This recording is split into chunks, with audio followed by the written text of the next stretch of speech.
There's no doubt that there's a symbiotic relationship between the iPhone and the iPad, with one being used as a testing ground for technology in the other, and it's the iPhone that leads the way. With all the talk of the iPad mini landing soon, and the iPad 4 looming on the horizon, it's a good time to do a bit of prognosticating. Let's take a tour of some of the new hardware features present in the iPhone 5 and see which might make it into the iPad 4 or the mythical iPad mini. Thank you for trying verbose. This recording will go away once the product has been purchased. Lightning dock connector. One of the most disruptive changes brought to the table by the iPhone 5 is the Lightning dock connector. Gone is the old 30-pin connector that served for the iPod, iPhone and iPad for almost a decade, and in its place is the new double-sided 8-pin connector. It made sense for Apple to finally dump the old 30-pin connector. It was a product of a different era. Big, clumsy, fiddly, and containing a number of now obsolete pins. The new Lightning connector is smaller, easier to use, and thank you for trying verbose. This recording will go away once the product has been purchased. Far more advanced. It gives Apple a lot more flexibility in terms of connectivity, and leaves more room inside the new iPhone and iPod Touch for other more important stuff. I have no doubt that Apple will extend this connector to the iPad 4, and that it will be present for the iPad mini, if that ever makes an appearance. Nano SIM. With the iPhone 5, Apple decided that the micro SIM, which was first introduced on the iPhone 4, was too big and replaced it with the even smaller. Thank you for trying verbose. This recording will go away once the product has been purchased. Nano SIM. I can't come up with a single compelling reason why Apple should take this tiny SIM card and try and use it on the iPad 4 or iPad mini.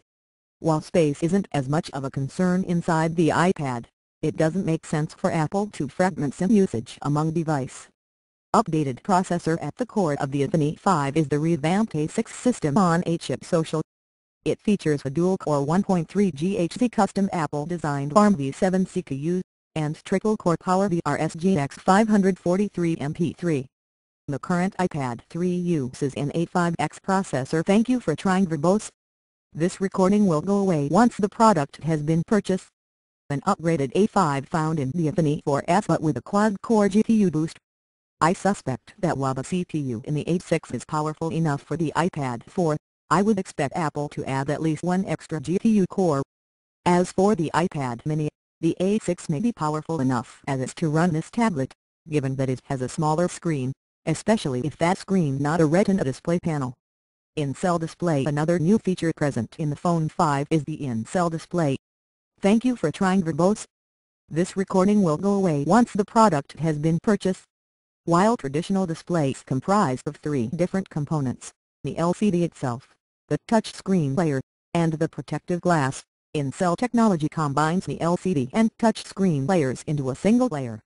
The main advantage of in-cell technology is that it allows the display to be thinner and lighter, two of Apple's greatest obsessions, and the reason why I expect the next slew of iPads to feature this technology. Worldwide 4G. While the iPad 3 is support for 4G LTE within the US, it didn't support 4G networks in other countries. Thank you for trying verbose. This recording will go away once the product has been purchased, such as the UK and Australia. This has been fixed in the iPhone 5, with the Qualcomm RDR8600 found in the iPad 3 being replaced by the much more capable Qualcomm MDM9615M LTE modem. Again, there's no reason why Apple won't sue this LTE modem, of an update of it, in the next iPad.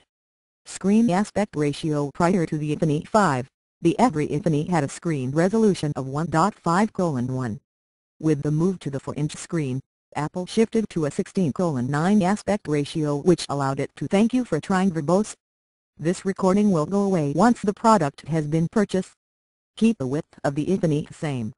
16:9 is the standard aspect ratio for a HD TV, non-HD digital television and analog widescreen television, and as such the ratio is ideal for video.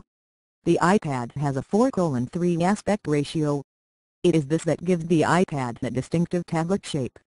But Android tablets are usually 16:9 or 16:10, so there would be a precedent for making the switch. There are even rumors suggesting that the next iPad will indeed be 16:9, although there is no hard evidence as yet to support this. A thank you for trying verbose. This recording will go away once the product has been purchased. Change of aspect ratio would also give the iPad a new look, something which Apple strives for every so often.